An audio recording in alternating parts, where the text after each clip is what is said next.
પાલિકાઓ અને પંચાયતોની ચૂંટણીઓની સાથે સાથે એકમાત્ર જૂનાગઢ મહાનગરપાલિકાની ચૂંટણી પણ યોજવામાં આવી હતી। ભારતીય જનતા પાર્ટીએ જૂનાગઢમાં શાસન જાળવી રાખ્યું છે અને નોંધપાત્ર બહુમતી પણ મેળવી છે।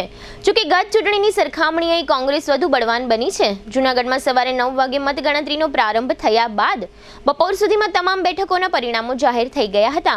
જૂનાગઢ મહાનગરપાલિકાની આ ચૂંટણીનું વિશેષ કવરેજ જીટીવીએલ જામનગર ન્યૂઝના મેનેજિંગ એડિટર જયેશભાઈ રૂપારેલિયા દ્વારા ખાસ કરવામાં આવ્યું હતું। તેઓએ જૂનાગઢ ભાજપના ચૂંટણી પ્રભારી કમલેશ મીરાણી ઉપરાંત ધારાસભ્ય સંજય કોરડિયા વગેરેની વિશેષ મુલાકાત લઈ જૂનાગઢ ચૂંટણી અંગે તૈયાર કરેલો વિશેષ અહેવાલ અત્રે પ્રસ્તુત છે।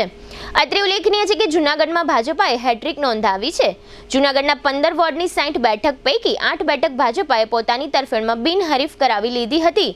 ત્યારબાદ બાકી વધેલી 52 બેઠકોમાંથી 40 બેઠક પર ભાજપાનો ઝળહળતો વિજય થતા જૂનાગઢની કુલ 60 બેઠક પૈકી 48 બેઠક ભાજપાના ખાતામાં જમા થઈ ગઈ છે।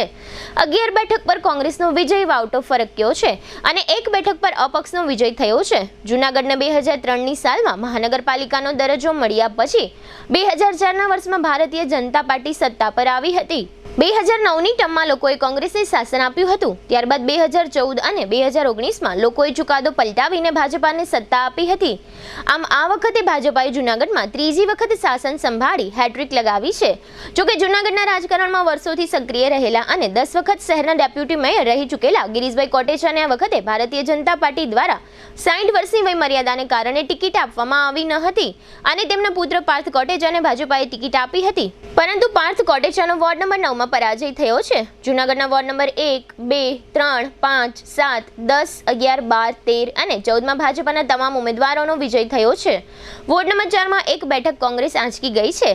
એ જ રીતે વોર્ડ નંબર 6માં કોંગ્રેસને 2 બેઠક, વોર્ડ નંબર 8માં કોંગ્રેસની બેઠકના 4 ઉમેદવાર, વોર્ડ નંબર 9માં 3 ભાજપ અને 1 અપક્ષ તથા વોર્ડ નંબર 15માં કોંગ્રેસની પેનલનો વિજય થયો છે। જૂનાગઢના વોર્ડ નંબર 8માં કોંગ્રેસની ફેવરમાં પરિણામો આવ્યા પછી વિજય સરઘસ પર હુમલો થયો હતો અને એકાદ બે લોકોને ઈજા થયાનું પણ જાણવા મળે છે।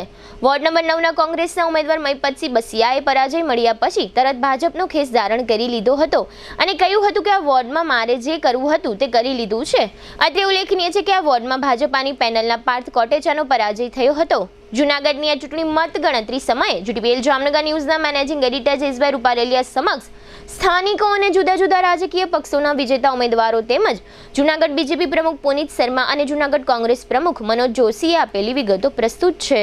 આજે જૂનાગઢની જનતાએ ભારતીય જનતા પાર્ટી ઉપર જે વિશ્વાસ મૂકી, માનનીય પ્રધાનમંત્રી આદરણીય નરેન્દ્રભાઈ મોદી સાહેબ, ગુજરાતના મુખ્યમંત્રી આદરણીય ભૂપેન્દ્રભાઈ અને ગુજરાતના સંગઠન પ્રમુખ આદરણીય CR પાટીલજીની દેખરેખ નીચે આજે જૂનાગઢમાં ભારતીય જનતા પાર્ટી 60માંથી 48 સીટ સાથે વિજય થઈ છે। હું જૂનાગઢની જનતાનો હૃદયપૂર્વક આભાર માનું છું અને એક વિશ્વાસ દેવડાવું છું કે આપે જે અમારે પર ભરોસો મૂક્યો છે એ વિજય યાત્રા ખાલી વિજય યાત્રા ન રહી અને વિકાસ યાત્રામાં ફેરવી અને આગામી 5 વર્ષમાં ભારતીય જનતા પાર્ટી જે કામ નથી 5 વર્ષમાં કરી શકી એને આગળ ધપાવશું। જે મેનિફેસ્ટોમાં અમે કીધું છે કે અમે ક્યાંક ને ક્યાંક ફાયર સ્ટેશનો નવા બનાવશું, અદ્યતન PHC સેન્ટર બનાવવાની, આંગણવાડીઓ, જે PHC સેન્ટરથી માંડી અને જે અમે મેનિફેસ્ટોમાં કીધું છે, અમારા ચૂંટણી ઢંઢેરામાં કીધું છે એ અમે જૂનાગઢની જનતાને વિશ્વાસ અપાવીએ છીએ કે આપેલો મત ક્યાંય અફળ નહીં જાય અને આગામી 5 વર્ષમાં પાછું સુંદર અને ગ્રીન જૂનાગઢ બનાવવાની પ્રયત્ન કરશું।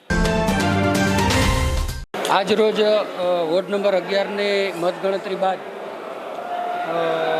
1100 સમથિંગ મતથી મારી 1120-30 મતે હાર થઈ છે।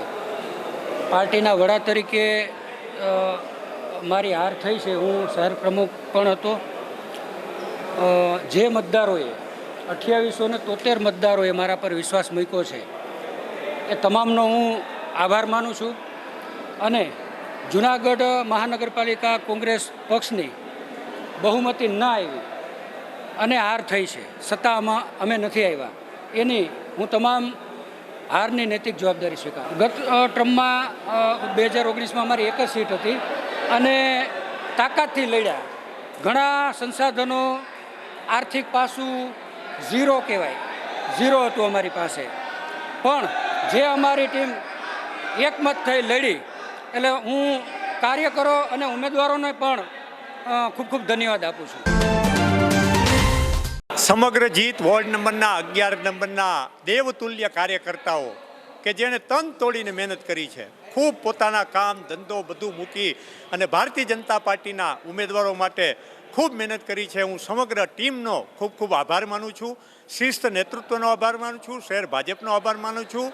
ધારાસભ્યશ્રી, સંસદ સભ્ય, શહેર ભાજપ પ્રમુખ સર્વને સાથ લઈ અમારા વોર્ડમાં જીતાડવાના જે પ્રયત્ન કર્યો, સમગ્ર ભાજપને જીતાડવાના જે પ્રયત્ન કર્યા છે, જૂનાગઢના નગરજનોને ખૂબ ખૂબ ખૂબ હું આભાર હૃદયપૂર્વકનો માનું છું કે જેણે ભારતીય જનતા પાર્ટીની ફેવરમાં મતદાન કરી સમગ્ર ટીમને જીતાડી છે. સૌનો ખૂબ ખૂબ આભાર. ધન્યવાદ.